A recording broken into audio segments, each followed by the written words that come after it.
Alright everybody, I'm really excited to make this video. Let's talk about the last 4 months of my life because I spent those last 4 months predominantly on the road playing guitar. And in this video, I want to tell you guys what I learned, the good, the bad, the ugly, show you guys some behind the scene clips that I haven't shown to the public just yet, and anything and everything in between, because I'm finally in a position now to where touring and playing music live has become my main job and has been my sole source of income. So I would love to just share that all with you guys and just talk about the things that I've learned and my experiences and anything in between, okay? I feel as though it would be incredibly beneficial and helpful to anybody who wants to do it.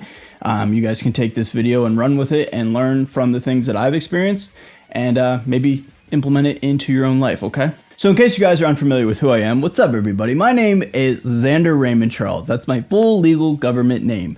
I'm a guitar player, I'm a producer, I'm a songwriter, I'm a hired gun, and anything in between. Basically, I do all things music as it pertains to predominantly the rock and metal genre. So whether you're brand new to my channel in this video, welcome, or you've been following me for such a long time, what's up everybody? Thank you so much for joining me for today's video. If you could please do me a favor, if you could like this video, it just helps out the almighty YouTube algorithm. Subscribe to the channel if you haven't done so, and follow me on your favorite streaming service, whether that's Spotify, Apple Music, Amazon, or anything else like that. I predominantly use Spotify, so I'll put the Spotify link down below in the description as well as a pinned comment.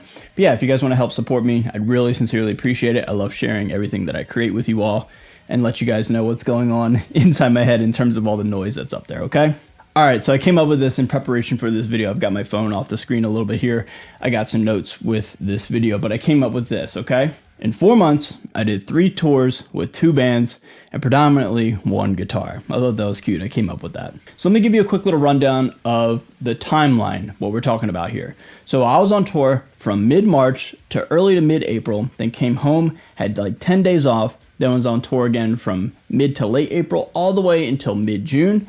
Then I came home again and I had about 2 to 3 weeks, 2.5 weeks where I was off. I'm using that in quotations, you'll understand here in a second. And then I was out on tour again playing shows from mid-July to the end of July. So I did come home and I did have a few breaks at times, but I wasn't playing shows per se, but I was still in tour mode, okay? And the reason being is because every time I came home, I immediately was working on the set list and or in preparation for leaving for the next tour. Predominantly practicing as well as packing and like just doing all the mental checks of just making sure I had all my stuff, you know, all that. So like I never really had the ability to sit down and relax. I was always just anticipating the next move. Not to mention going out to Las Vegas and shooting music videos as well. So yeah, although I came home, I was pretty much in tour mode from March all the way to July. So for those of you guys who have been following this channel for a long time, you've noticed this channel has changed this year just because of everything I've been laying out for you. So what I'm getting at is the preparation for all this actually didn't really start until New Year's Day. That's when I got the call from For the Fallen Dreams. That was the first band I was touring with. I toured again with them for the second time in the spring. But on New Year's Day, I got a call from Chad saying, hey, would you like to go out with us? Here's the set list. It's like 16 or 17 songs. It's an over an hour long set list. Are you good to go? And obviously, I was immediately on board because FTFD is a legendary metalcore band and now, you know, kind of like a modern rock, modern metal band. So, you know, Chad's always been so good to me and I love Chad. He's a great dude. So getting the call from him was a no-brainer to say yes to, right? And so I kind of bring that up in reference to my channel and how my channel's changed because quite literally since New Year's Day, I've been in preparation for some sort of endeavor that requires me to travel and be remote and not be doing the guitar YouTuber thing. And that's not necessarily a bad thing because I've always wanted to be what we could call a real musician, whatever that even means, right? Meaning I just never wanted to be just a YouTuber. I am a YouTuber and that's how I got my start, as well as Instagram and TikTok and all that stuff. But I've always wanted to do the real thing. And so like I finally have been able to do that this year. So it's kind of funny how 2024 has become quite literally that, the year for me, in terms of doing the exact profession I wanted to do. And it started literally on New Year's Day. I started preparing for the FTFD headlining tour in the spring. And so I went play with FTFD, met Elijah, who was direct support for FTFD, and he invited me to be his guitar player in his band. Elijah is a solo artist, but he has essentially hired guns to play the music as well. So I am now 1/4 of the Elijah entity on stage. So I met Elijah, and he actually asked me in Nashville, which is ironic because that's where they're based out of. He asked me at the Nashville show, would I go on the From Ashes to New headlining tour? And I was just like, so stoked, so into that. So the last show with FTFD was April 6th up in Buffalo. I came home. I actually moved from Philadelphia back into like the burbs kind of area, a little bit out of the city in a nicer space. And then I rehearsed and learned all the Elijah stuff as soon as I got home and as soon as I was in between houses, we'll say. Had a week of rehearsals in Nashville, and then the first show was in Albany, New York, and then ended in Lincoln, Nebraska on, I believe, June 13th or 14th. And then I went back out on tour for the IC Stars headlining tour with Elijah again. And I don't even remember when I left. I don't even know what, I'm so turned around. It was like, I don't know, like 2 weeks ago, and now I'm back. So I don't even remember the dates on that one. That one was such a blur. That one, I just did it, but like I don't even really remember it. So as you can see, just continuously moving and touring and doing all this stuff, man. So since this is a guitar-focused YouTube channel, let's talk about the guitars and the gear and any sort of pros and cons and any sort of obstacles that I maybe encountered or anything like that, okay? So as I said in the beginning, one guitar. The Jim Root Strat was the guitar that I used for all 3 tours. If my memory serves correct, I've got 53 shows in this year, and I played that guitar 53 times, 53 shows. With FTFD, I played it for about 40% of the set, and then with Elijah, I played it on every single song in the set with the exception of one. So that guitar has a ton of life and a ton of like mojo now with that thing, right? It's not here, it's actually down in Nashville. I left it there because I'll be going out on tour in the fall again, which we'll talk about here in a second. But yeah, everybody, if it's of any interest to you, anybody who likes to make sure their gear is reliable, those Strats are awesome, man. That thing has been through the ringer. It's been through every sort of climate, from the snow in Detroit to the desert in Las Vegas. It is such a workhorse, and that is such a buzzword, and I really don't like that word, but it really is, man. Like, that thing just would not give up and would not falter. And anybody who came to a show or anybody who has seen any sort of live footage of me playing, with all due respect, man, I put on a pretty damn good show. I'm very animated, and I'm pretty aggressive and almost violent with the way I play and perform because it's a show, man. And that guitar would not give an inch. It would not budge. It was just so rock solid all the time. I threw it around quite literally and figuratively, played the hell out of it. It is just so awesome. And I used the Quad Cortex by Neural DSP. That's also still down in Nashville. Basically, all my shit's in Nashville. It's in the storage unit down there. But the Quad Cortex, man, again, not a single issue whatsoever with that thing. It has been in cold climates, hot climates, wet climates, and dry climates. It's been everywhere with me.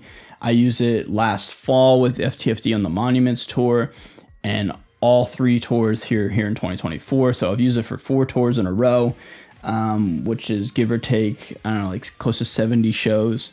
Not a single issue, man. Always reliable. Sounds sick. Sounds amazing with my Jim Root Strat, for example, or any EMG or any, active pickup. It is so sick, man. So if anybody, again, wants to take my advice or my experiences and implement them into their own life, the Quad Cortex, man, so sick. And actually, I'll let you guys know this here in this video. I actually shot a rig rundown with Premier Guitar with Perry and Chris. They came to the rehearsal spot in Nashville and they shot a rig rundown. And yeah, that video is going to be coming out hopefully soon. But yeah, what a badge of honor, what a stamp, what a staple as a guitar player to do your own rig rundown with Premier Guitar Magazine.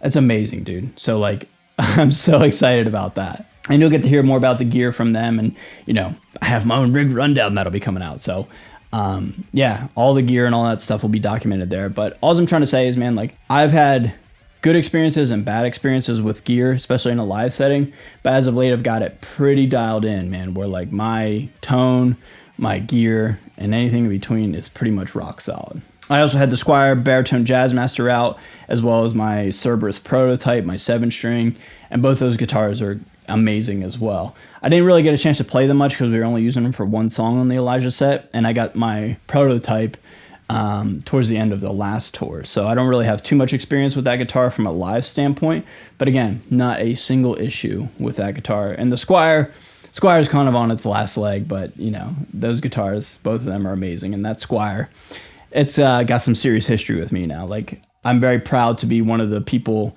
waving the baritone Jazzmaster flag. I mean, like, Loath made them super popular. Frank from My Chem made it popular. Andrew Baina, a couple others, I'm sure. But to have me be lumped in there as well, I'm pretty proud of that. Now, let's talk about some high points and some low points and some things that you guys haven't really seen or heard about because I've kind of kept it under wraps. So it's nothing crazy, but, you know, just now that I have time, I have some time off, I can reflect and talk about them.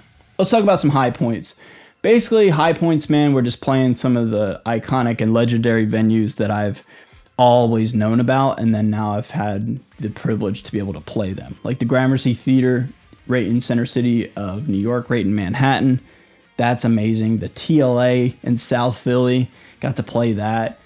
The Bethlehem Wind Creek Event Center, I think is what it's called nowadays, but this big giant arena. It was a huge crowd, dude. Like, I'll put up some footage here of like the pit and like just how massive the crowd was, man. It was so much fun, and those were certainly some high points. Playing all the House of Blues venues for the most part were always a high point. The House of Blues venues take care of you. They have great catering, great crew for the most part, great sound, great stage, great crowds. Like, if I didn't say that, yeah. So playing all the House of Blues stuff, that was amazing. Like playing at the Mandalay Bay. Like, there's casinos upstairs. You go downstairs, and you're playing, and like Shannon Guns is walking around. You know, like that, man. Like, it was really cool. It was really special. Not to mention some other high points, some other achievements like the rig rundown, getting my own prototype out on tour, stuff like that. A lot of high points and a lot of just great experiences. Let's talk about some of the low points and some of the things that I experienced. So the main one was with Elijah. We were in a Sprinter van for about 2/3 of the From Ashes tour, and we were going through Gallup, New Mexico, and all of a sudden we just hear this this huge snap bang kind of sound, immediately followed up with what sounded like we had power, but it wasn't being distributed to anything, and like nothing was picking up.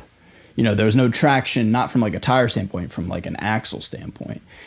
And I don't know exactly what happened yet to this day, but I'm assuming the rear axle, where the drive shaft meets the axle to make the wheels turn, I'm pretty sure that like broke and snapped. So we were broke down on the side of the road at like 3:30 in the afternoon in New Mexico, in the desert, essentially, in like late May, early June. Really, really hot. So I documented most of that, and here's just like an initial thing with that.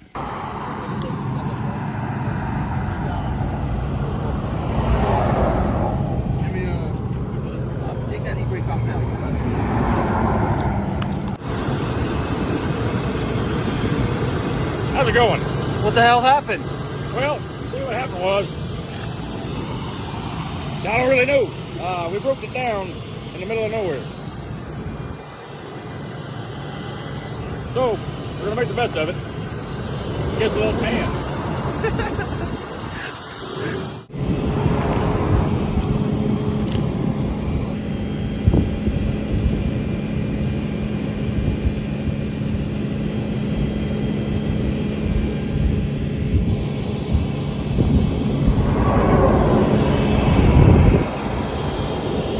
It gets better. So from there, we got a tow truck, and we had to drive like 20 minutes into the literal city or town of Gallup. And somehow, some way, the Sprinter with the trailer fell off of the tow truck, because the tow truck slammed on the brakes to stop at a red light. And all the weight from the Sprinter van, you know, that was like our house. We had our bunks in there, and then we had the trailer. All that weight made the ratchet strap snap, and therefore that force made the Sprinter van come off of the truck, like the tow part of the truck. It wasn't on the bed, it was being towed. Came off of that and then slammed into the back of the tow truck and did some serious damage to the front nose of the Sprinter van. Yeah. I'm not mad about it.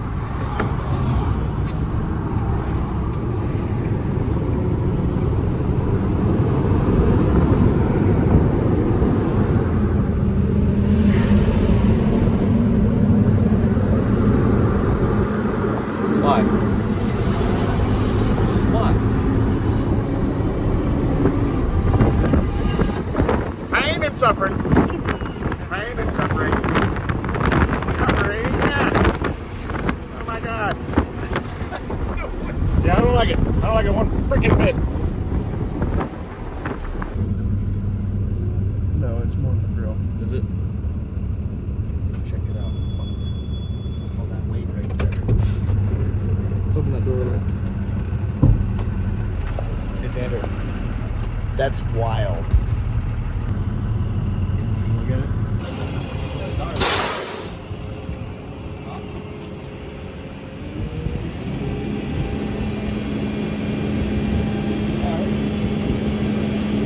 Just have to extend it out.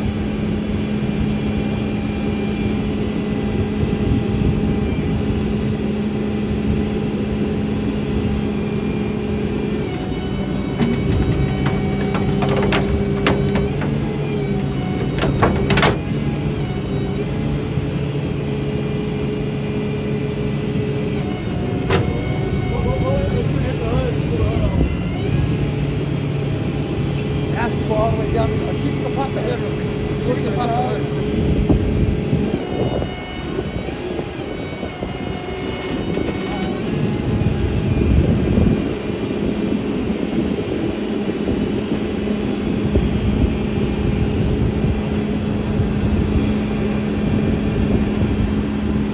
Beep, beep, beep, beep, beep. Hello from lovely New Mexico. We just broke down about an hour and a half ago. Broke the drive shaft, and so then we got a tow truck, and we're like, all right, whatever. And then somehow, some way, the tow truck and the vehicle disconnected, and the front grille and everything just slammed into the back of the tow truck. So it's just getting better and better.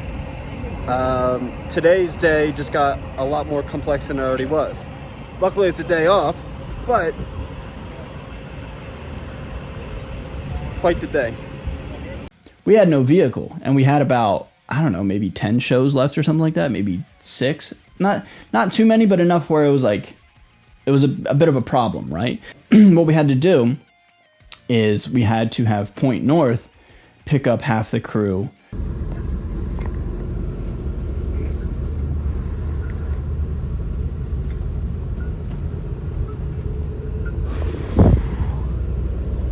And then Elijah and Michael's the manager, I don't know where they went, but they weren't with the band. They traveled separately somehow, maybe like a rental car or something. I don't know, but Point North picked us up and we drove in their bandwagon to Phoenix, Arizona. So we all played the show in Phoenix, Arizona. Like I said, I don't even know how Elijah got there. But then from there, the band had to take a rental car, like this Jeep, and drive from Phoenix to, I believe, San Diego through the night. Just by ourselves. It was Alyssa, Brandon, Chris, and myself.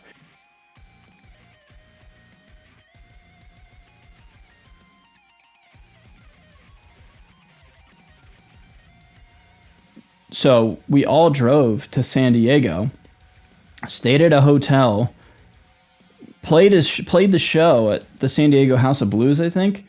And then I don't remember how we got to Santa Ana, California, but I know we got another Sprinter van from California. We rented one in California and we played the show in Santa Ana and then maybe Vegas or something like that. But we were heading back towards the East Coast. We had our final shows in like Denver, Salt Lake, and Lincoln, Nebraska. Somewhere along the way, we lost not power steering, but like the turbo. We lost the turbo to where like we couldn't get past like 30 miles an hour in this new rental Sprinter van. So we were just like crawling down the road with no turbo, with no pickup. Like it was going, but it was just like crawling. And we were just like, man, I don't know if we're going to make it. It's like at any point in time, this thing's going to break down again and we are going to be stuck again, stranded once again. So basically, we're out of gas in the front. I'd like to just go where we need to go. You know, Go to a place. finished like I'd the like last to place day. the last damn day. Hey, we don't say God in this house. We just say damn. The last Chris damn day.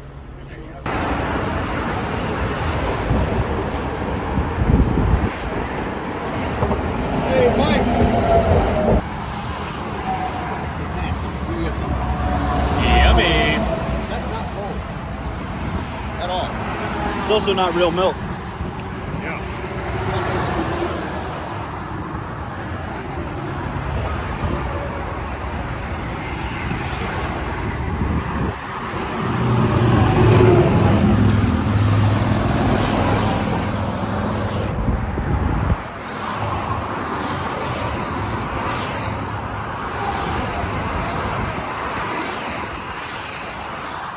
But it ends with a happy ending, and we were able to play the shows and finish the tour with, you know, just a huge array of logistical nightmares as it pertained to our vehicles.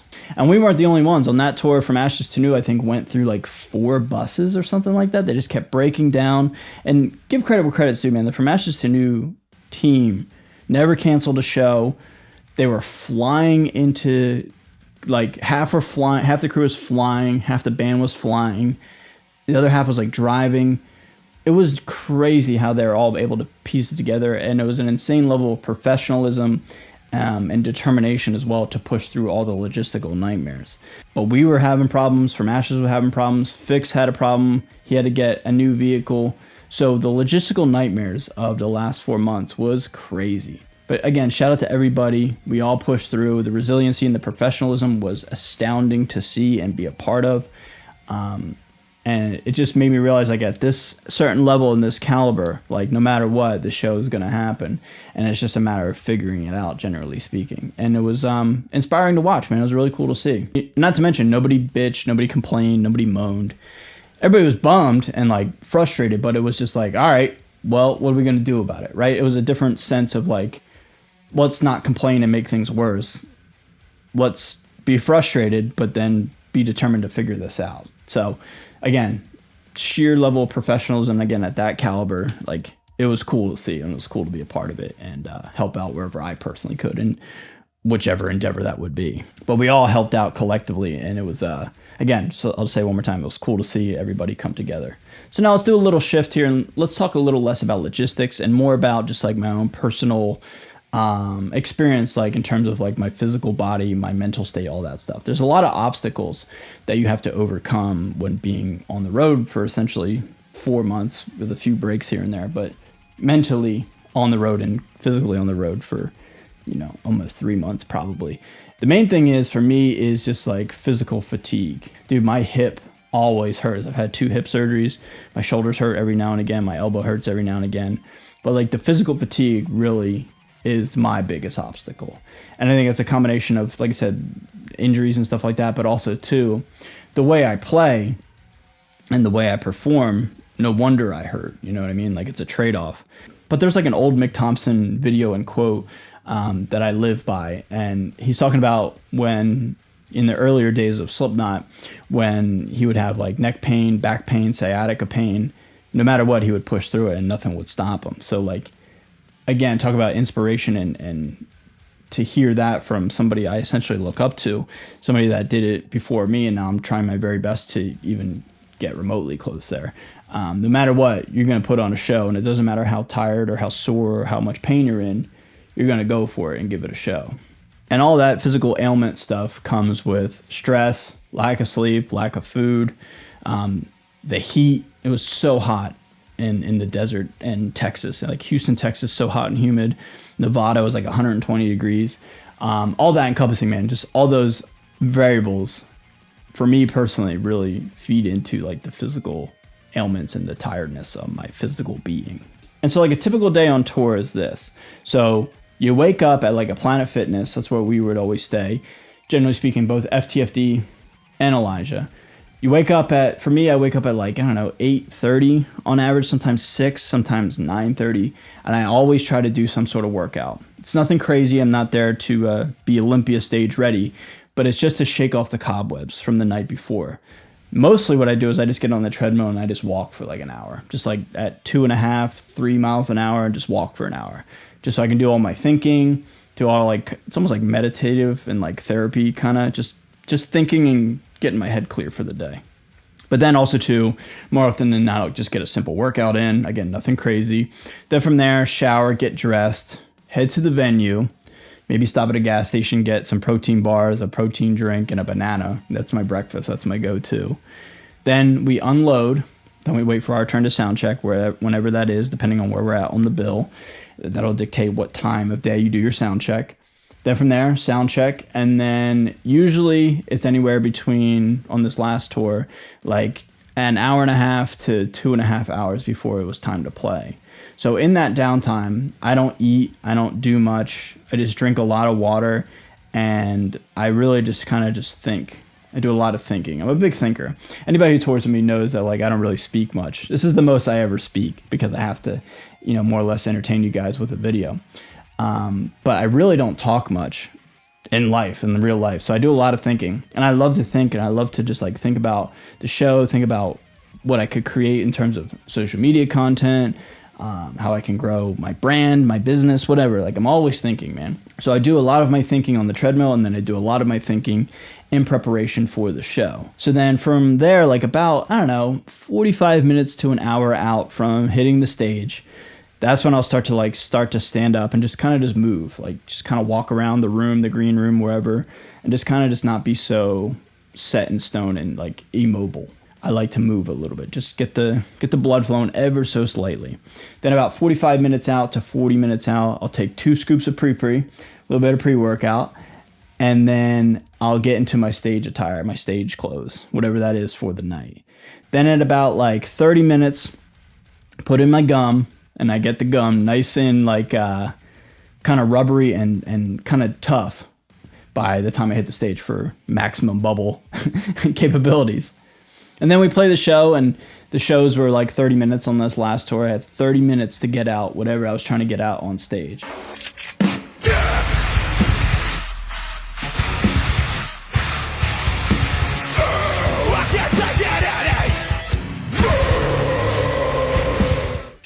So that's crazy to think about. 23 hours and 30 minutes of mundane stuff that doesn't pertain to the actual act of playing.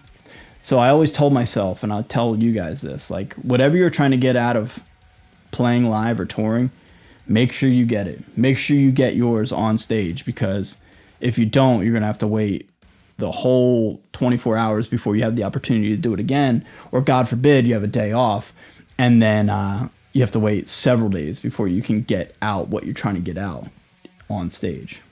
And when I say get out what you're trying to get out, like, why are you even on tour? It's to play music, right? It's to play a show, generally speaking.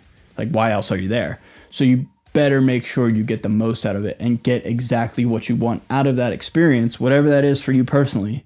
Make sure you get it out, because if you don't, you're going to feel cheated, and you're going to cheat the audience as well. So it's not a good feeling. I've had that feeling very infrequently, but I have had it, and I don't want to feel like that. So I always make sure I give it my best and make sure I get out what I'm trying to get out. And the last thing I want to talk about in this video, about what I essentially learned while being on tour for the last 4 months, is please just network and meet people. I fully understand now how when people say how small the music industry is, it's very true, man. Everybody knows everybody, and that's a great thing, and that's a great thing for artists and people who are essentially looking for work, right? Myself included. But any sort of opportunity that I've gotten over the last couple months and or a year has been due to me networking and meeting people. I mean, I met Chad from For the Fallen Dreams through Instagram, and I networked, and we found each other essentially because I put myself out there on the internet, right? That's how I got my official start.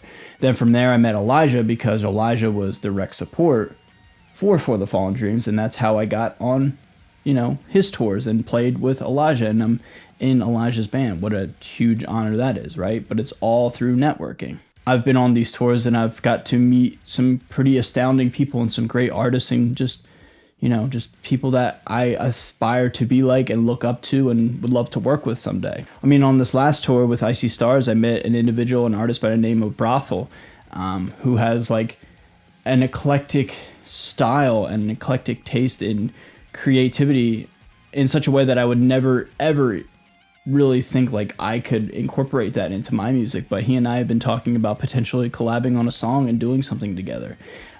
What a huge honor that would be to work with somebody like that, because his music is so unique and different to say what I naturally create. But if we were able to cross paths that way, that would be amazing. Not to mention just all the other people, man, like From Ashes to New, Fix. I'm very thankful to be able to have met those individuals, and like, you just never know what could happen. So everybody, that's the last 4 months of my life. Professionally touring pretty much nonstop, again, with a few exceptions of being home.